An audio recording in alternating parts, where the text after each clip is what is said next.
Howdy y'all, welcome back to my entire comic collection. This is part 3. We're looking at the letters G, H, I, J, and K. So we got more letters than the last two videos, but fewer boxes to look at.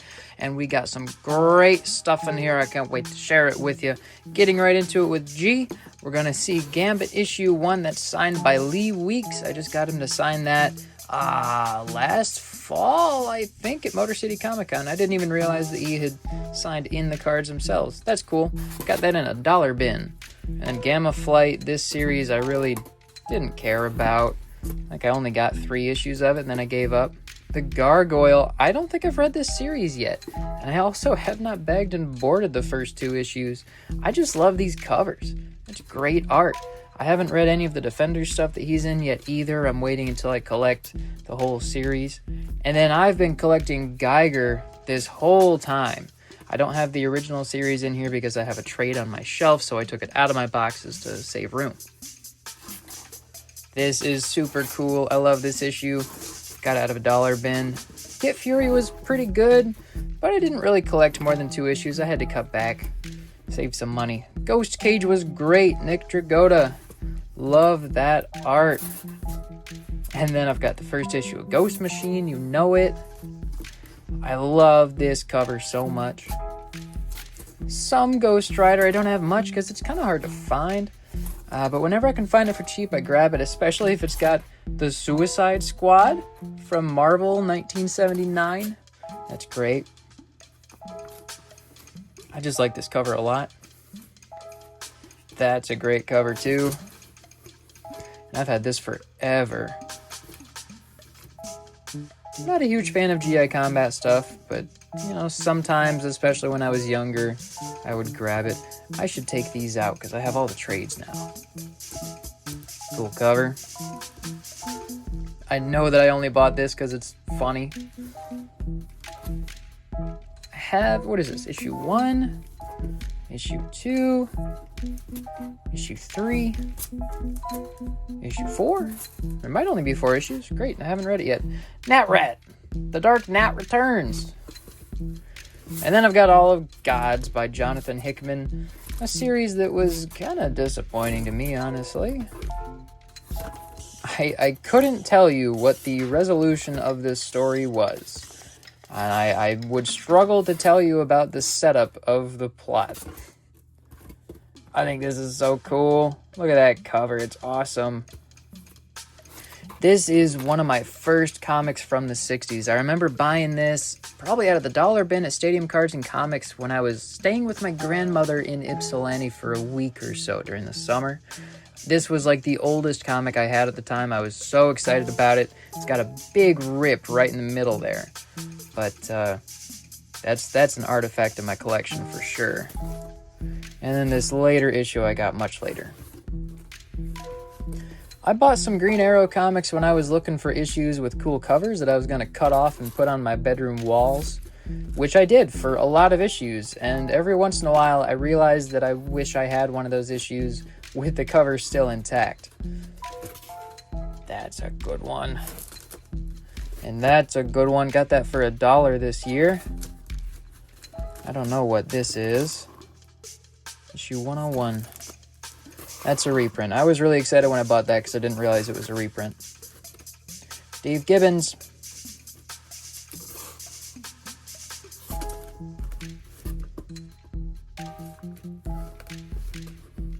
I don't have much Green Lantern.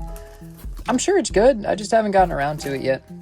And this is the only Kyle Rayner issue I have because I found it for $2 at Sentinel Comics. This is the infamous Women in Fridges issue where his girlfriend is killed and then stuffed into his fridge pretty much just for plot development, which is so garbage, and it's very controversial, so I was super excited to find it for cheap.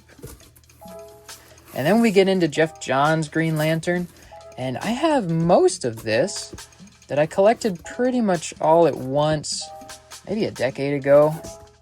I think I read it at the time. I don't remember anything about it.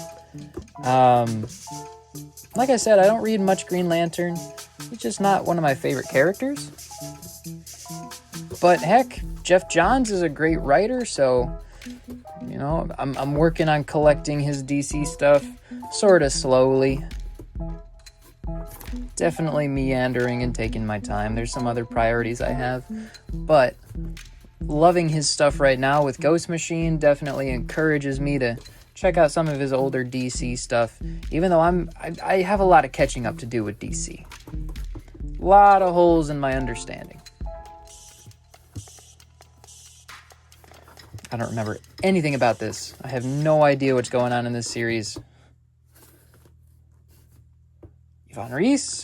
Ivan Reis. Love that artist. When's this from? 2008?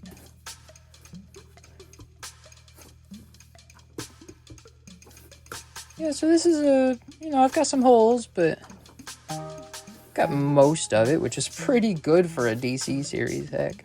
Oh, that was a gap.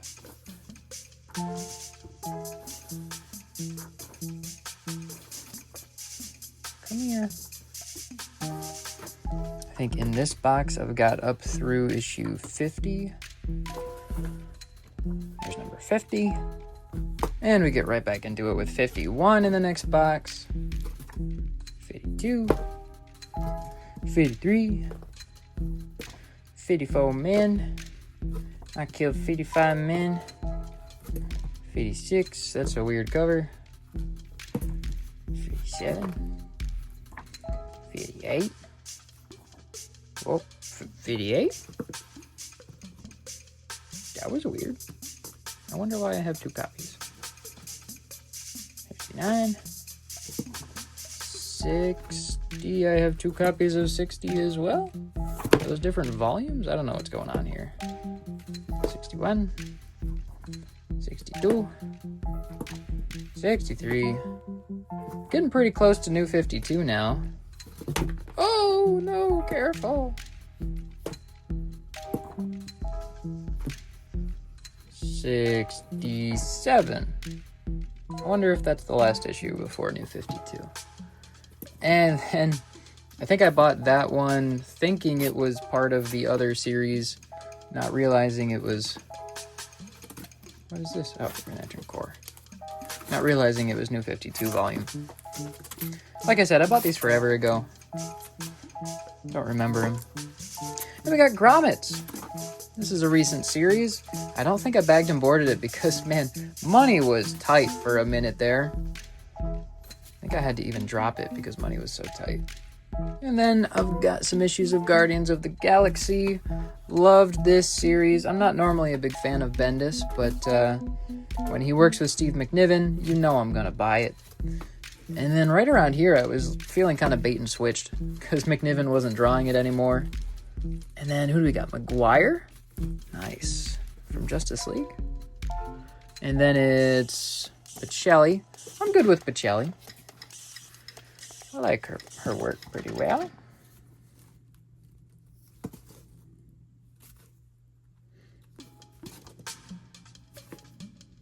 These I bought as they were coming out.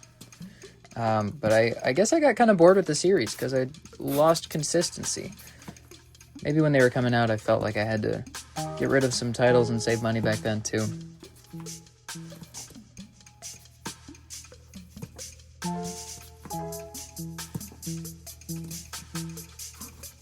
Anything around this point, I got out of a dollar bin much later, just in a very half-hearted attempt to finish the series. Bought that new, I think. In H, one issue of Haha. I really should have collected more. Love this cover. Got that for $1. I just bought these two recently. I'm still missing issue 1 of Meltdown. This issue I also bought in the last couple of years, but issues 2, 3, and 4 were also issues I remember reading a million times when I was staying with my grandmother in Ypsilanti. Those, I've just had those forever. Here we go. Helen of Windhorn, signed by Tom King. Loved this series. One of my favorite series of 2024. Can't recommend it enough. I would really like to have a hardcover trade on my bookshelf. And then we got Hellcop. I got into this series sort of because I liked the variant covers. Not because they're just sexy, but because I thought they were great parodies. That's a great parody. But, I don't know. The story wasn't really getting me. And then I missed a couple issues, and I ended up just giving up. Bought one issue of this. I don't know. I had to save money. Old issue of Hercules I found. And then I just recently found 3 issues of the original Hercules miniseries in the $2 bin, I think. And then these, the second miniseries, these were $1 or less, I think. I really should bag and board them. Anything from this era, I really should be bagging and boarding. I guess I forgot that they weren't bagged and boarded. Heroes for Hope, you know I got a copy of that. Ooh, I bought Heroes Reborn, and I have regretted it because that series sucked. This series was not worth the money. Absolutely terrible. This is sick. That's from the 40s, I think. Love that. It's beat up, but I don't care. Hexagon Bridge, that's one of the first series I ever reviewed on the channel. I remember Richard Blake himself even commented on it, which was awesome. Love to interview him about his project coming up soon. High Adventure, I don't know how long I've had this, probably forever.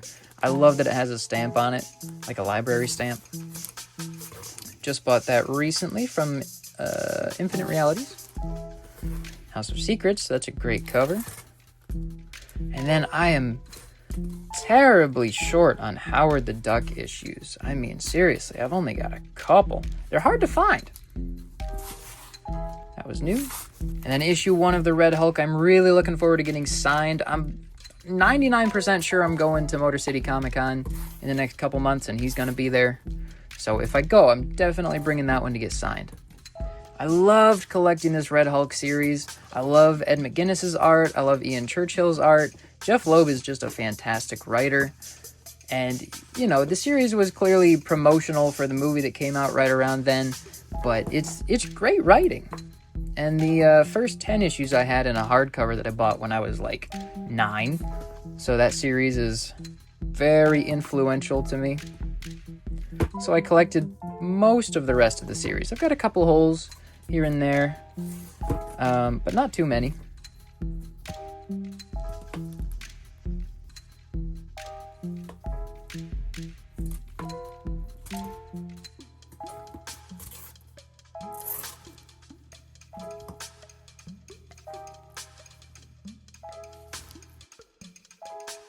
It's been a long time since I read these issues. I collected them a long time ago. Like I've said recently, I don't really collect new back issues anymore. If I want to read stuff from this era, I'm probably just going to buy a trade at this point because my boxes are numbering too high and I move pretty often. So it's not fun to move like 50 boxes of comics every time. So if I want something from this era where the colors are going to get reprinted just fine in a trade or a hardcover, then I'm just going to do that. I really want to prioritize collecting stuff from like 1994 and earlier in my single issue collection.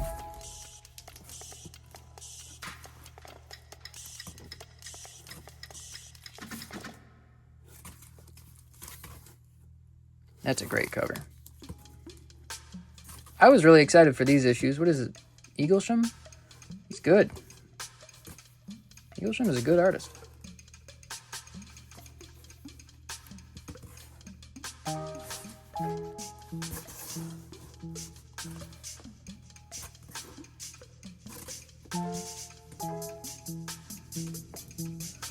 And then that I bought forever ago. These issues were in dollar bins. I don't even remember what happens in this series. I think I only bought them because so much of the series was there at once. So I figured it was worth grabbing it.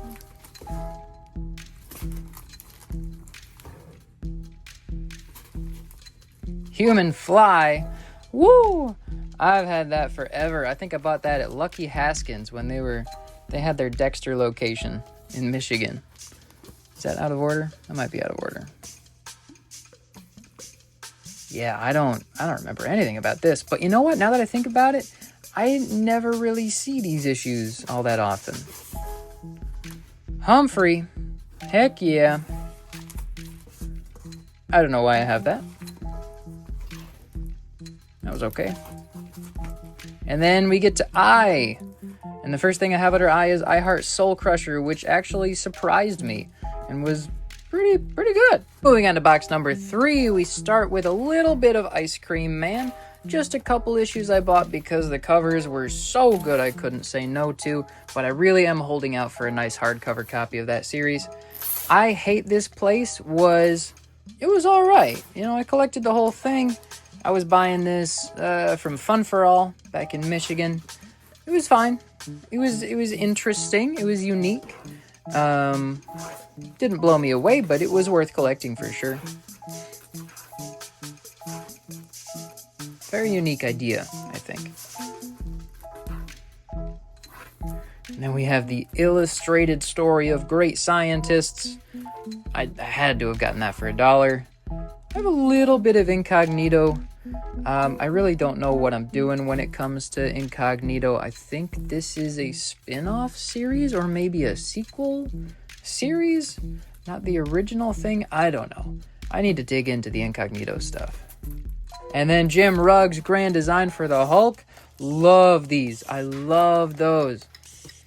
And then I've got these Tales to Astonish issues that I just recently bought. All the way up front, and these reprints. Because I just want to have it in order. Look at that. So funny. Getting into my Hulk collection here. I love my Hulk collection. Stuff that's early like this, I don't really like the art style. Right around issue 200, I start to get interested. But, you know, it's hard to find these issues for cheap. So I'm barely piecing it together over time. Whose art is that? John Byrne, that's why. That's why it looks funny. Love that cover. These issues I have bagged and boarded because they are precious to me. It's first appearance of Sabra. Frank Miller art. Got a couple annuals here that I haven't bagged and boarded because I got to get bigger. That's so funny. Got to get bigger bags and boards. 290, right around here. I take over and have pretty much everything. Okay, issue 300, 301, 302, 303. Yeah, now we're in my era. We get some Magnola art here. He's in that really weird era where he's in the nexus of all realities or whatever. If I'm missing an issue, it's because... Or there's a specific issue that I'm missing from Secret Wars 2. Is it issue 312? Must be. Yeah. And that's just in a different box. 315. Little bit of John Byrne here. Right around this point is when Peter David takes over with the writing. And man, Peter David's Hulk run is fantastic. Ooh, that's bad. That's beat up. Peter David's run on the Hulk is fantastic. I can't recommend it enough. You got a ton of great artists who worked with him, but it's also just, it's some of the best superhero writing of the 80s, period. Oh, I've got 2 copies of that.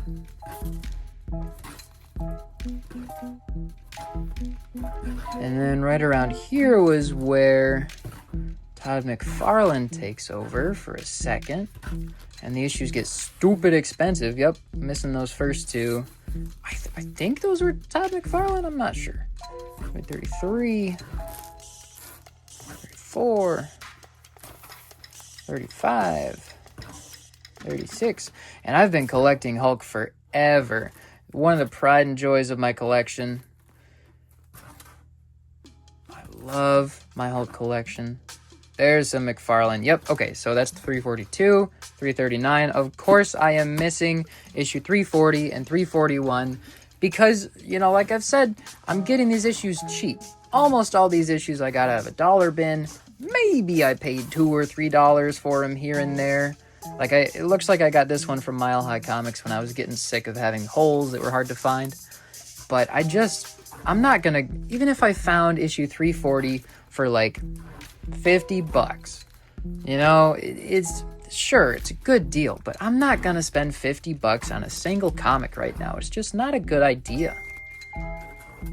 Leave me alone.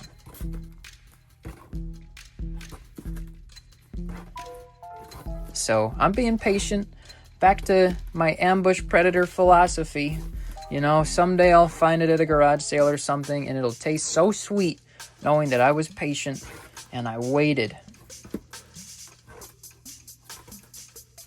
Like recently, I just found, what was it?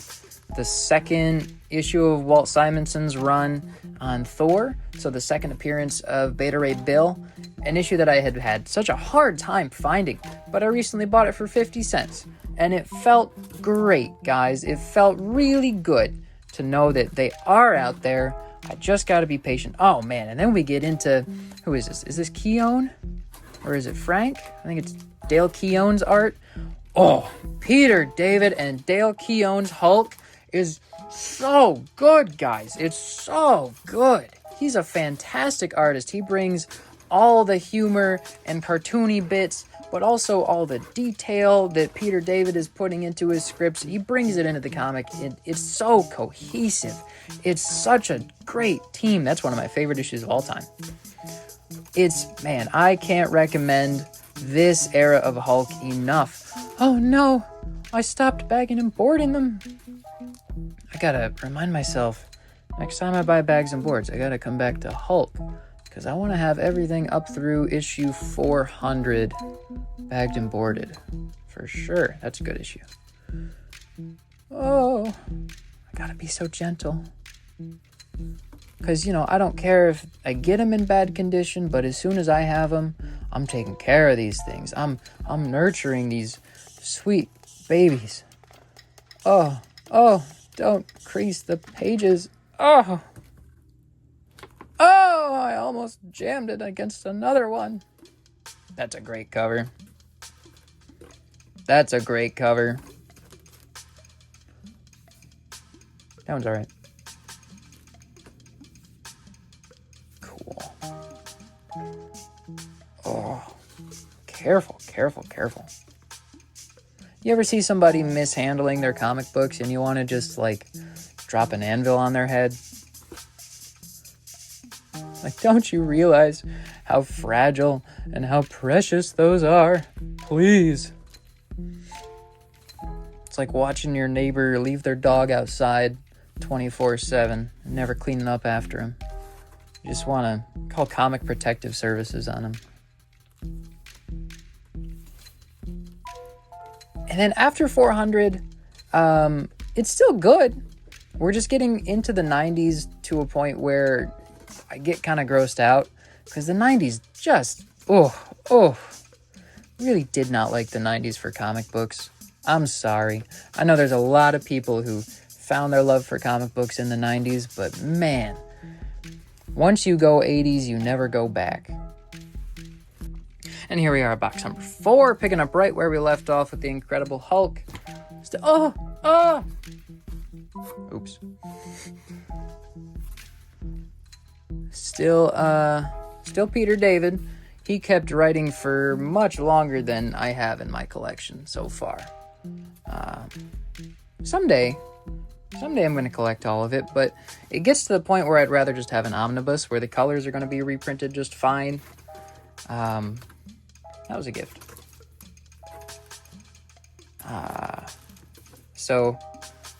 That's double. I'll take that out. Get out of here. That's a crazy issue. I can't believe I got that for $2. I forgot what I was saying. I'm sure it's not important. Right around here is where I just kind of peter out. I definitely did not buy that for $6. There's no way. Must have been at least half off. That's dope. Get out of here. Gotta make room for the stuff that's not doubles. Liam Sharp. I feel like One of these I got signed by Liam Sharp. Huh. Maybe I didn't.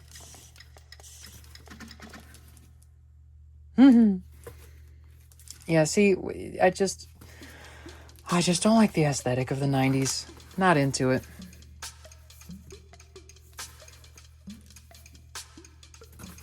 I got some of these. I'm sure I found them in dollar bin. And there was nothing else better in the dollar bin. The good days are when you find a lot of great dollar bins and you have to not buy all the things you find in the dollar bin. That's signed by Lee Weeks as well. Love that cover. This is Peter David again.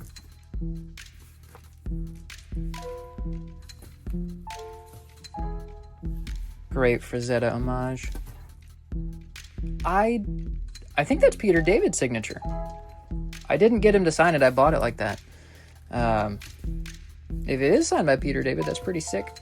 And then we got the little series running up to him getting kicked off the planet by Nick Fury, which leads us right into... Oh, I must have taken my issues of Planet Hulk out because I have the trade. But then after Planet Hulk, we have World War Hulk, which has these excellent David Finch covers, followed up by interior work by John Romita Jr., which is one of the biggest letdowns I've ever had in my life. I swear I'm not exaggerating. I'm sorry, I just don't like John Romita Jr.'s art lately. It's so many lines and so little point to the lines. Please, if you're gonna do simple drawings, just don't use that many lines. Issue 600.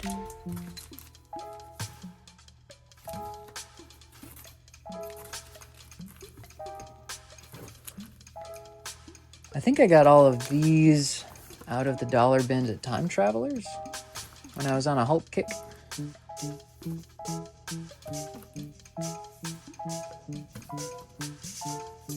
It doesn't stand out in my mind as really good. It's just what was going on.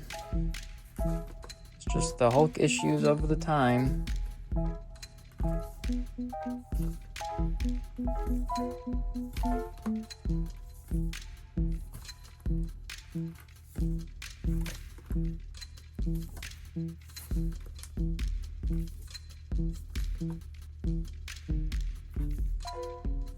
We got this other volume of The Incredible Hulk. I remember liking it. I think I read a trade of it at a library or something, and then I started kind of collecting it whenever I saw it, but very half-heartedly. I'm not going out of my way to find it.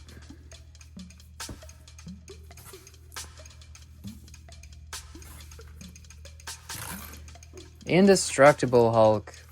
This was an interesting idea. This was definitely an era of Marvel that I felt was good, at least for a couple years. And then it kind of petered off in quality, and then I think we've been in a rut ever since. This was right around 2013, I think.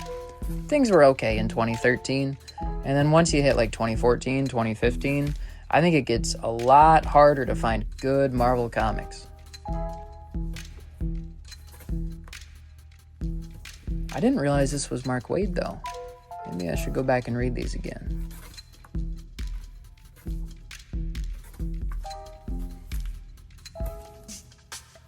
And then we got Immortal Hulk. Woo! Love Immortal Hulk. I didn't start collecting it until issue 20, which was a huge oversight on my part. I had just been burned by a series of Captain America that had Alex Ross covers and ended up being pretty boring. So when this series came out with Alex Ross covers, I was like, nope, you can't trick me. I'm not gonna get it just because the covers are sick. And then it turned out to be really freaking good. Like, man, the first 10 issues especially are so good. And then I think somewhere around this point, it starts to feel long-winded. But it's still overall a great 50-issue series. I'm glad that I have what I do have of it. I'm really tempted to just get... I have the first two oversized hardcovers. So I have the first 20 issues in oversized hardcovers, and I'm really tempted to just get the rest of the series in those hardcovers, but I don't know. I got other things to spend money on right now.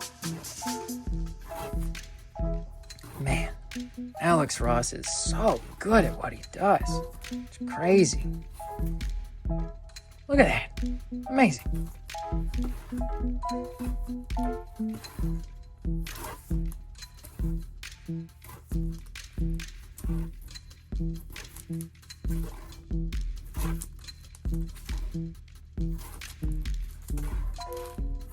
Two copies of that because the covers were just both so good. And issue 50. And then after that we had the Donny Cates run, which did not really interest me. I'm sorry to say that I just am not all that interested in Donny Cates as a writer. And then got the Johnson run, which I'm still collecting. This is still coming out right now. I've got all of it. Because, I mean, that art, that Nick Klein art is great. I wasn't all that upset when they had the fill-in artist that everybody else was so upset about, I guess. I thought he was fine. But yeah, Klein is definitely an excellent artist to have on a scarier Hulk series.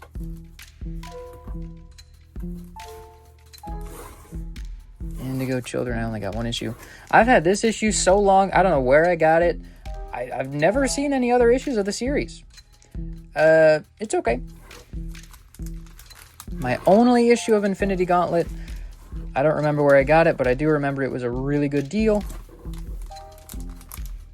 And then I've got the True Believers copy that I cut up to put on my wall. Infinity War. I don't remember buying these. Just a couple issues of old Inhumans. I grab them when I see them. A couple issues of new Inhumans. We got Steve McNiven art on there. What am I hitting? What am I hitting? There's another issue of that. There's another issue of that. This is a series that I really should give another chance. The Invaders! I've had these issues so long. I really should get them in bags and boards. They're not worth that much, but they're definitely not worth nothing. Yeah, buddy. Bought that. Thought it was alright. Didn't follow up on it. Oh. Uh-oh. These are going to be out of order, I bet. Issue 10. And then, oh man. Oh. Stupid me. Marvel Premiere issue 19, not in a bag and board. And then it should be, yup, issue 21. That's the first appearance of Misty Knight. I'm going to take that out right now so I don't forget to bag and board it. And issue 22. I got those forever ago out of a dollar bin. Man. I'm going to get at least issue 21 signed at Motor City Comic Con because the artist will be there. I forget his name. Here we are at box number 5. Almost done. And we're finally getting into Iron Man. I have been taking my Iron Man collection a lot more seriously recently. This early stuff, you know, it's hard to find for cheap, but you find it sometimes. Pretty much everything in here was about $1. It's not until around issue 170, I think, that I really lock in. Because this series was another one of those ones that my dad was collecting when he was a kid. So he's got most of it up to around this point. So, issue 168, yeah. Looks like this is where I lock in. 70. That's really beat up. I gotta get a new copy. 172. And I just recently read all of this. And it was pretty good. I was honestly surprised at how good it was. It felt like Demon in a Bottle, but stretched way out, and way more depth was added to it. So it was pretty good. And I'm only missing a couple issues here and there. Got most of it. In fact, the most prominent issue that I'm missing is issue 225, which is Armor Wars, of course. And I just bought that from Sentinel Comics on one of their Facebook claim sales for a really good price. So I'm super excited about it. I was refreshing that page over and over and over so I could claim it before anybody else, because that's like the one issue I'm missing in the Iron Man run that's really important to me. What is this? 199, issue 200. Oh no, and then I stopped bagging and boarding them. Oh, silly me. Yeah. Great stuff. I don't know exactly which years were the Jim Shooter years at Marvel, but I have a hunch that the Jim Shooter era is the era that I collect most specifically. Right around 1986. Really anything from 78 through 87 or 8 is what I want to have for Marvel Comics. Classic. Oh. A lot of these issues I found when I was touring Georgia, and I got them for really good prices.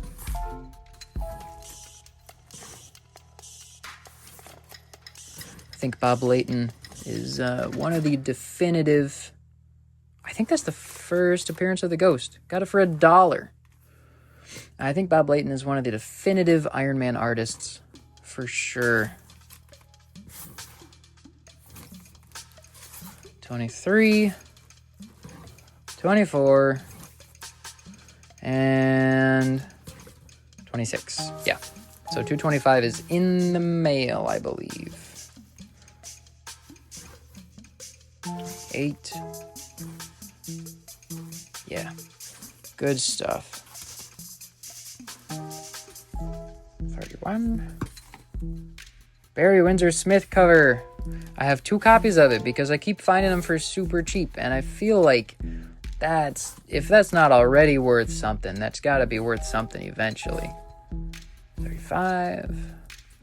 36. Right around issue 250 is where I start to slow down. I definitely have some holes around issue 250. It's right around there that John Romita Jr. takes over, and that is very often the reason I stopped collecting a series.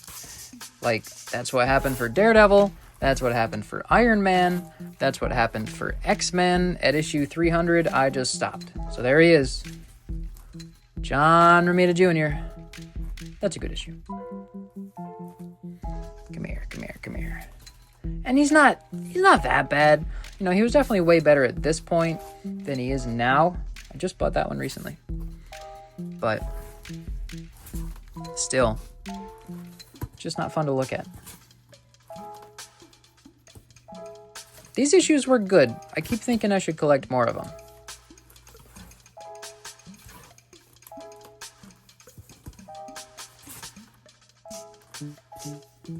And then we have a little bit of the Fraction run. The library that I grew up going to had a hardcover copy of, I think, the first 10-ish issues of the Fraction Iron Man run, and I read that a lot of times. That was good stuff. I'd love to have that in my collection.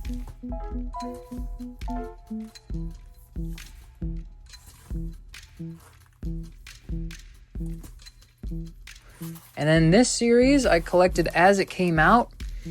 It's by Kieran Gillen. I remember at the time being not all that impressed by it. If I went back and read it now, I might feel differently. I haven't read it since it came out, so that means it's been sitting here for over a decade. Dang. Man, you ever just say the wrong thing and you feel really old? And then you remember that you calling yourself old makes all the other people watching this video feel even older? And then you think, maybe I should just shut up, but if there's too much dead air, nobody's going to be interested enough to watch the video? Aren't comics great? let's talk about something we all like. Comics are so great. Superior Iron Man was okay. It was okay. I got a few issues of it. I didn't really commit. Mostly I bought them when they were in dollar bins.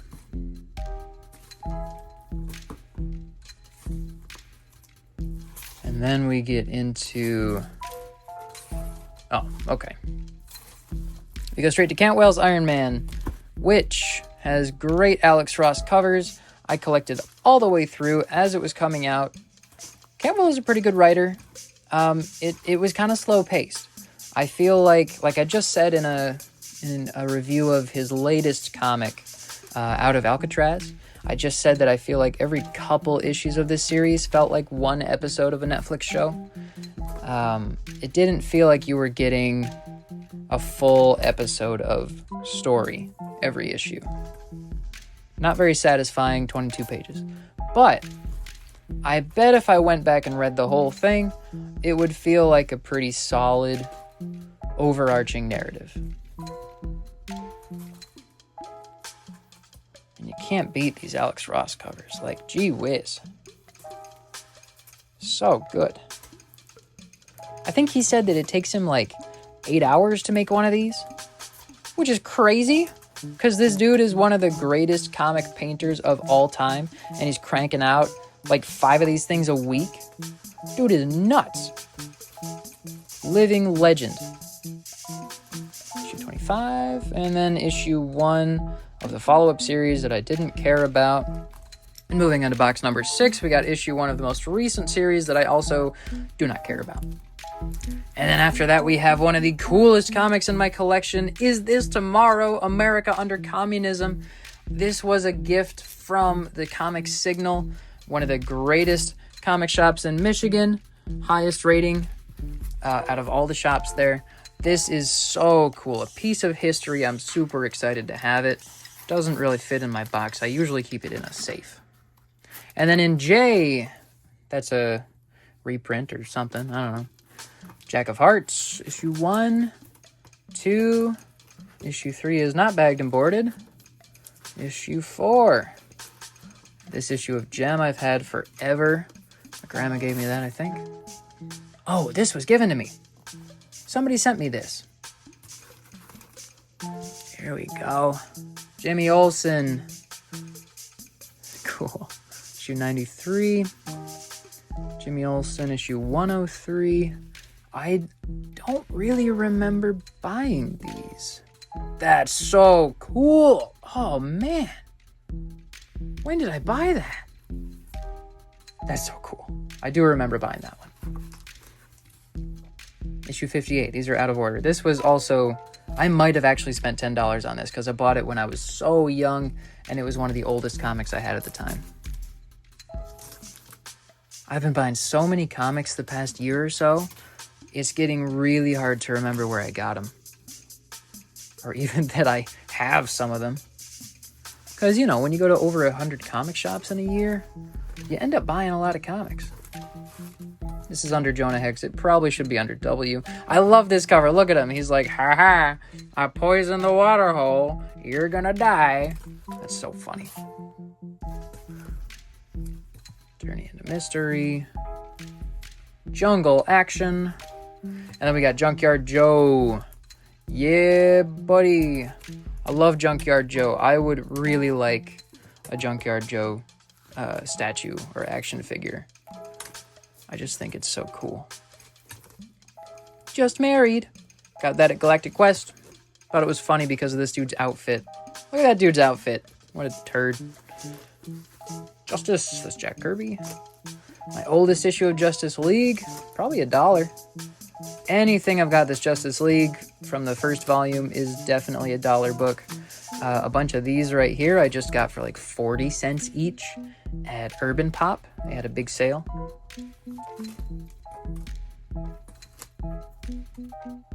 Cool. Perez.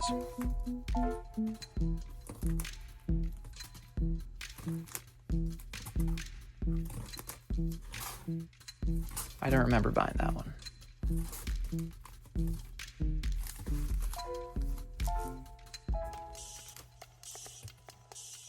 I have not read any of these Justice League issues. Just starting my collection, and when I get to the point where I have a solid run, then I'll read them. I have 2 copies of this because I bought 1 copy and it's disgusting. So I got the other issue for cheap. Issue 1 of the 2nd volume. Great homage cover. I think that my dad has all of this series. I bought these few issues forever ago. I got that when I was, I don't know, 6? Justice League Adventures. Yeah, these are very old. Oh, that's in the wrong place. Gotta move those. Oh, I forgot I had that. Is this in the wrong place? Or is it a different series? Boy, I gotta sort out my comics. I remember buying this and liking it, and then I just never followed up and got more issues. Justice League Unlimited is one of the most important series in my development as a comic fan. This series I was getting as a subscription, and I was such a little terror. I kept alternating and asking my dad to change the subscription between Justice League Unlimited and Scooby-Doo. So he changed it like 3 or 4 times a year, which I'm sure made them pretty upset at the subscription network or whatever. But man, this format of introducing different Justice League characters every issue and just getting you super acquainted with the DC universe was great. I read this issue so many times. Oh man, and this issue, this series is the reason that I know any Justice League characters. I read this one so many times. I read that one so many times. I mean, what a massive impact. Loved this issue. Massive impact this series had on me. I think it might have even been this artist who was at the Chelsea Comic Convention, who I showed my work to, and he was like, yeah, I don't know, keep trying. Or maybe, I don't know, it's a pretty easy style to copy. It was just the television style, so maybe he was just one of the guys drawing like this. A few of these issues I missed, and I had to go back and find them, so the ones that are bagged and boarded are the ones that I bought a lot later. But let's see. Issue 29. Yeah, I got that in the mail. I'm missing issue 30? Oh, what a bad thing to learn. Love that issue. I mean, I took these on vacations. I read them like weekly. When my collection was only a box or 2 of comics, I was reading this series all the time. Read that one a lot. Yeah, I read that one a lot. I barely remember that one, but I do remember that I have read it a lot. Man. Yep, read that a billion times.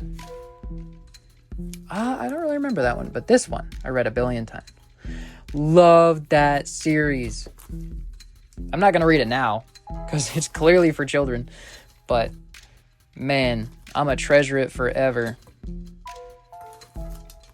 Then we get into K. Got some Kamandi. They're really beat up, so I don't feel that bad that they're not bagged and boarded. I honestly, I don't know if I've read any of these issues. I just think they're great. So I grab them every chance I get, and they're kind of hard to find, especially for cheap, because these Jack Kirby covers are really iconic. Love that cover. Just recently got that one. But then I think Jack Kirby left after a while, and I kind of lose interest. Is that Kirby? Yeah. Yeah. Yep, after that I give up. I don't remember what happens in this series. I don't really care. Issue 4. Issue 5. And then I got an issue of Karate Kid. Ooh, Carmen. That's a good series. I liked this one a lot. I haven't read The Many Deaths of Layla Starr, which is Guillem? Is it Guillem? March's other big series. Karnak. Ah, man. And then Kaya. You know, we got Kaya for days. Kaya was the greatest comic of 2023. I think I gave it second place for comics of 2024. I love Kaya. If you like Bone, if you like Saga, if you like, what else? Tintin. It's very adventure. There's a lot of heart in here. What a great series. And I do have the rest of Kaya. It's just in my new issues that haven't been sorted into the rest of my collection yet. So I've got every issue of Kaya, I promise. But moving on to my back issues, we got a little bit of Kazar. Oh, I got 2 copies of that. Kazar co-starring Spidey Mango. Kickers issue 1. Kirby, come here. I don't know what that is. And Crawl issue 1. Next video, we're going to get into L, which means we're going to be looking at the greatest comic character of all time, Longshot. Can't wait. I'm about halfway through my collection now, so I'm going to finish whether you want me to or not. But if you are enjoying it and want me to finish, let me know, because it will give me more confidence to do it and make me feel like I'm not just wasting time. Because my view counts have been going down lately, and it makes me very depressed. So tell your friends. If there's something you want to see, let me know, because my entire self-esteem hinges on a little number that shows me how many people have seen my videos. So, please keep watching. I love you, and I'll see you next time.